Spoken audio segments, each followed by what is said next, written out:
Weeks before the Silicon Valley Bank collapse, several executives sold off large shares of stock, while mainstream media tells its audience to invest in them.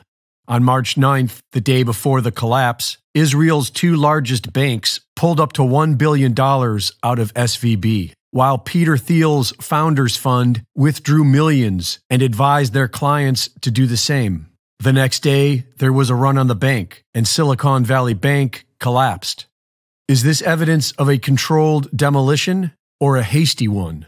The day before the collapse, a U.S. judge ordered J.P. Morgan Chase to turn over documents in a lawsuit accusing them of aiding in Jeffrey Epstein's sex trafficking operation. The team behind this lawsuit was the same team who successfully exposed the involvement of Deutsche Bank, and they subpoenaed several other banks they believe were involved in sex trafficking, including Silicon Valley Bank and Bank Leumi, the Israeli bank that drained $1 billion out of SVB the day before it collapsed.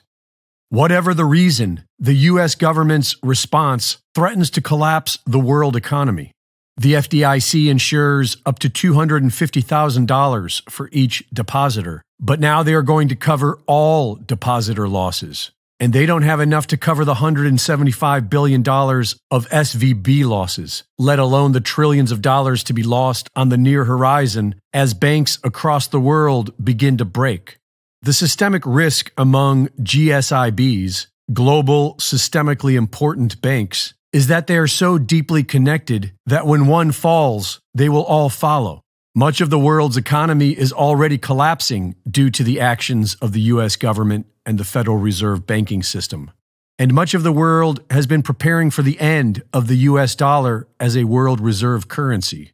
After all the smaller banks die, the people will be left with the central bank, and their solution is the Cbdc.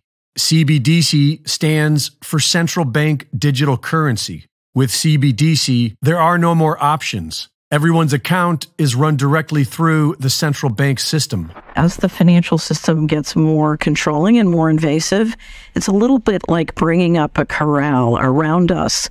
And CBDCs, central bank digital currencies, and vaccine passports or digital IDs are sort of the last shutting of the gate.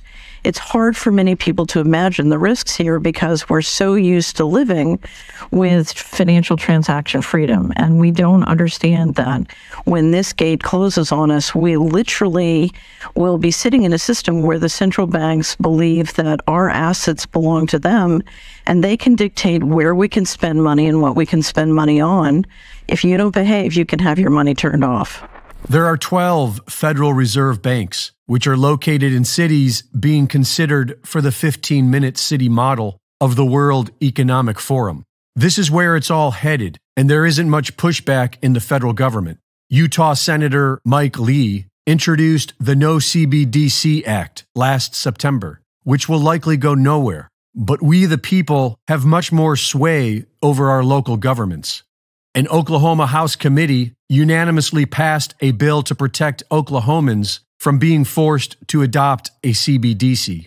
It's time for we the people to unite with our neighbors and local communities and prepare to liberate ourselves from the central bank system. Recall our corrupt county officials and start looking into local barter and trade systems because central bank digital currency is coming at us quickly and it equals financial enslavement. Reporting for InfoWars, this is Greg Reese.